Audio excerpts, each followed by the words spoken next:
بسم اللہ الرحمن الرحیم والسلام علی من اتبع الہدی۔ ہدایت کی اتباع کرنے والوں کو راحت دو جہاں قرآن چینل کی طرف سے سلام عرض ہے۔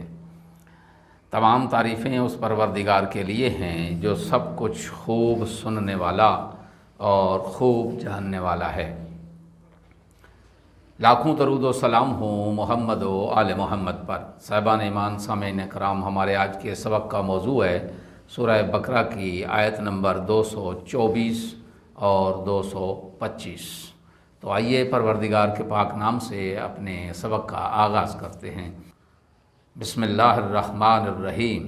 وَلَا تَجْعَلُوا اللَّهَ عُرْضَةً لِأَيْمَانِكُمْ أَن تَبَرُّوا وَتَتَّقُوا وَتُصْلِحُوا بَيْنَ النَّاسِ وَاللَّهُ سَمِيعٌ عَلِيمٌ۔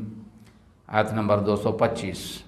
لا یؤاخذکم اللہ باللغو فی ایمانکم ولکن یؤاخذکم بما کسبت قلوبکم واللہ غفور حلیم۔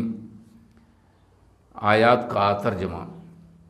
اور اللہ کو اپنی ان قسموں کا نشانہ مت بناؤ جن سے نیکی کرنے، تقوی اختیار کرنے اور لوگوں میں صلح و آشتی کرانے سے باز رہنا مقصود ہو، اور اللہ سب کچھ خوب سننے والا، جاننے والا ہے۔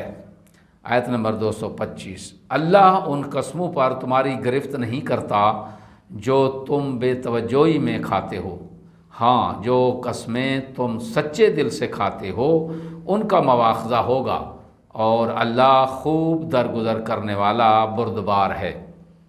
تفسیر۔ اس آیت میں کارہائے خیر انجام نہ دینے کے سلسلے میں قسم کھانے سے منع فرمایا ہے۔ مثلاً کوئی کہہ دے کہ قسم بخدا میں نیکی نہیں کروں گا، میں تقوی اختیار نہیں کروں گا وغیرہ وغیرہ، ایسی قسمیں درست نہیں ہیں، یعنی باطل ہیں، جن کے توڑنے میں نہ تو کوئی حرج ہے اور نہ ہی کوئی کفارہ۔ اسی طرح تقیہ کلام کے طور پر بلا قصد اور ارادہ کھائی جانے والی قسموں پر بھی کوئی کفارہ نہیں ہے۔ قرآن اور سنت معصومین علیہ الصلاۃ والسلام کی روشنی میں قسموں کی 3 اقسام بنتی ہیں۔ پہلی قسم تاکیدی قسم، مثلاً کہہ دے کہ واللہ آج جمعہ کا دن ہے، ایسی قسموں پر کوئی کفارہ مترتب نہیں ہوتا۔ اگر ایسی قسمیں جھوٹی ہوں تو گناہ کبیرہ ہیں، اور ایسی قسم کو الیمین الغموس کہتے ہیں، کیونکہ ایسی جھوٹی قسمیں کھانے والا آتش جہنم میں ڈوب جاتا ہے۔ نمبر 2 التجائی قسم، مثلاً یہ کہہ دے کہ اللہ کی قسم دے کر التجا کرتا ہوں کہ میری حاجت پوری کر۔ چنانچہ دعاؤں میں اس قسم کی قسمیں کثرت سے موجود ہیں۔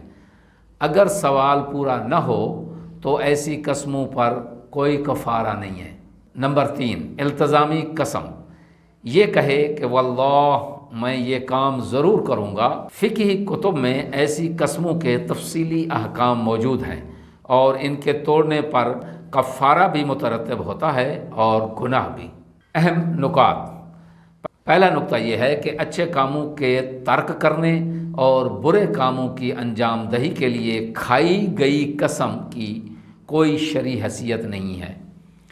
اور دوسرا نقطہ اس میں یہ ہے کہ آتش جہنم سے بچنے کے لیے الیمین الغموس اور التزامی قسم سے اجتناب ضروری ہے۔ دعا ہے کہ خداوند عالم ہمیں جھوٹی قسمیں کھانے سے اپنی حفظ و امان میں رکھے اور ہمیشہ سچ بولنے کی توفیق عظیمہ عنایت فرمائے۔ وآخر دعوانا ان الحمد للہ رب العالمین۔